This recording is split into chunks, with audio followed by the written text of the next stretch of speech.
Lance, can you just talk about your play tonight? You seemed like you want to have a bounce-back game after the way you played in Game 5. What was your focus from the get-go?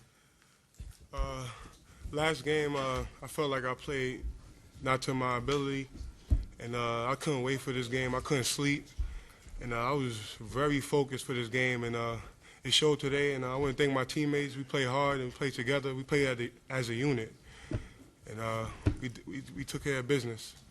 You guys are down 90. Scores tied 92-92. You get that steal. It seemed like you kind of energized your guys outside of Roy's block on Melo. What was your mind frame going in through that stretch? I just wanted to be aggressive. Just try to penetrate and dish, or try to take it to the basket. Just try to make smart plays, and did that tonight, and we got the win. George, can you talk about when you found out you were cleared to play and the emotions, relief, excitement?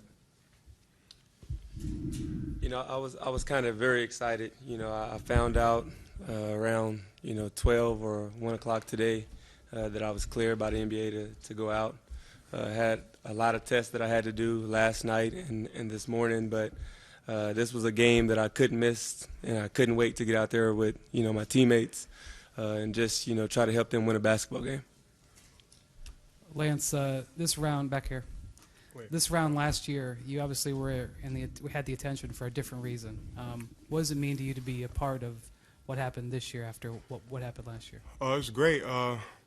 Just to be a part of this team, and everybody believing in me the whole season, and just being focused and ready for any competition or anything that comes to me.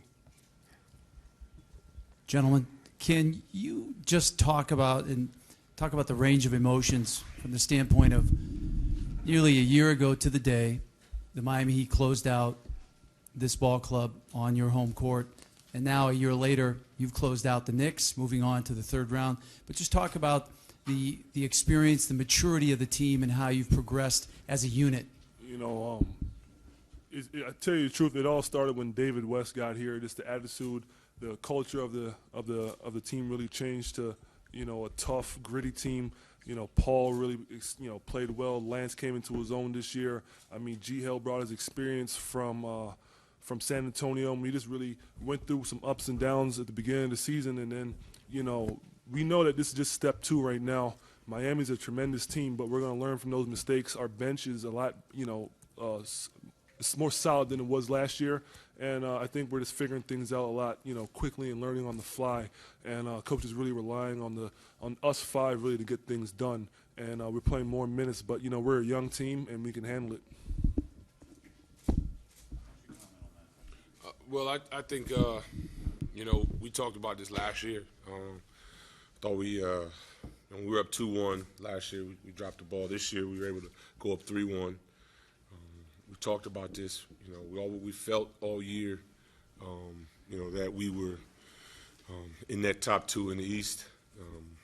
Even though we started off slow and we had different lineup changes, but once we solidified our front 5, adjusted, some of the things we were doing offensively, became a together group defensively. Things have kind of been building toward this, and Coach Vogel talked about probably 2.5 months or so ago. He said, you're going to have to beat the Knicks, to get where we want to get. And so we knew this matchup was coming. I thought guys embraced the challenge again, and we just took another step.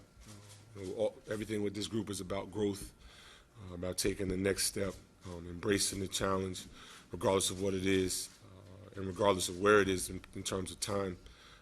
And guys just did a tremendous job of just growing, again, from game to game. I thought from the first few games with the Atlanta series and then moving along into this series, guys have just grown from game to game.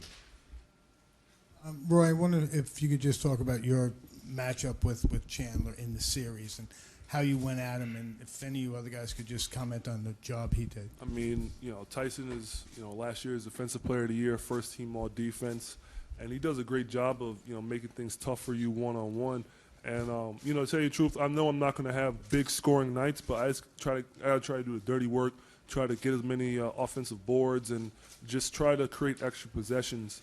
And, David played with him for a couple of years, so David would, and shoot around in practice, tell me some tips, like how to get position and, And, you know, I try to soak that up like a sponge. And, you know, some things just, you know, worked out. I was in the right place at the right time for a lot of offensive rebounds and try to help this team win with the small things. Paul and Roy, can you just talk about the job Frank has done? You guys were here when he took over this team 2.5 years ago. First you get to the first round, second round, and now you're headed on your way to the Eastern Conference Finals. Just the job that, the confidence that he's instilled with you guys.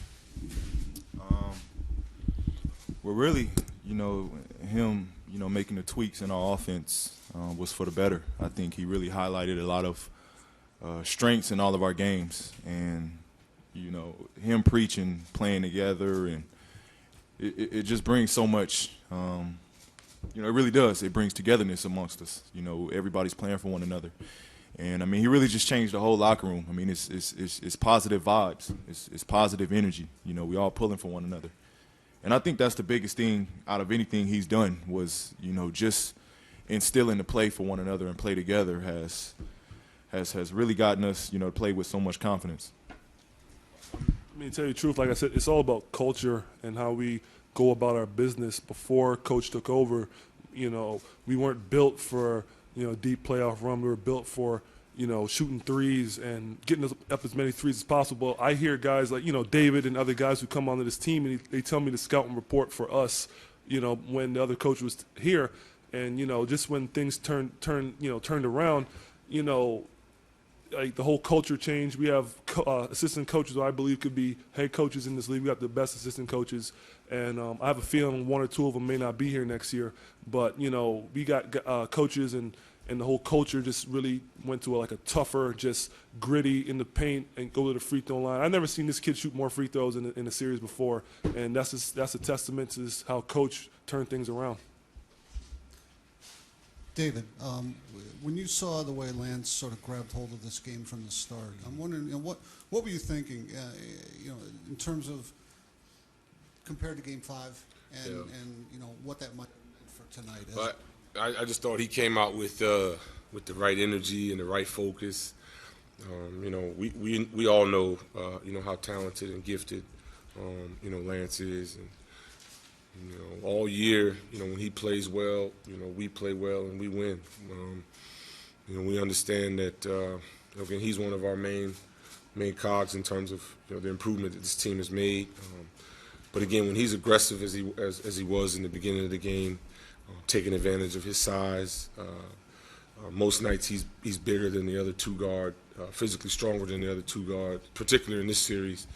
And he just took advantage of that from start to finish. A couple more questions. For whoever wants to comment or one or more, all five of you guys led the team in scoring one game in this series. Could you just comment on the element of team play and balance that you guys have and how that's carried you? Well, we, you know, again, this is the most together group. You know, I've been a part of. You know, I made an observation. I think at some point every day, every guy speaks to every guy on this team, and I've been on teams where that's not the case. Everybody has a conversation at some point throughout the day, you know, in practice or whatever, with everybody, and you know, that's huge for us, especially in tough situations, tough environments, and you know, guys are never looking, you know, for theirs. It's you know, and these guys will tell you, I'm always barking at these guys to shoot and not pass up shots because you know, George, I've got confidence that he can make plays. Paul, we got confidence in one another. Roy, Lance, everybody, and that's kind of been where we've been all year. And it's something that we don't just. Again, we don't talk about it. We practice it. Like I said, guys, there's constant communication in our locker room. We don't have any egos. We don't have a bunch of I guys. We have a bunch of, you know, we guys and guys who are intent in doing whatever we have to do to go out and win a game. So if it's Paul's night, if it's Roy's night, if it's George's night, Lance, and it doesn't matter as long as we're all working toward the same goal, and that's to win the game. Paul, at the moment, tonight's game, I mean, they get on a roll, they make 7 threes in a row, they go up in the fourth quarter, and it's starting to look a little bleak. At that point, the defense really kind of buckled down, and in particular, your defense on Melo combined with Roy at the rim.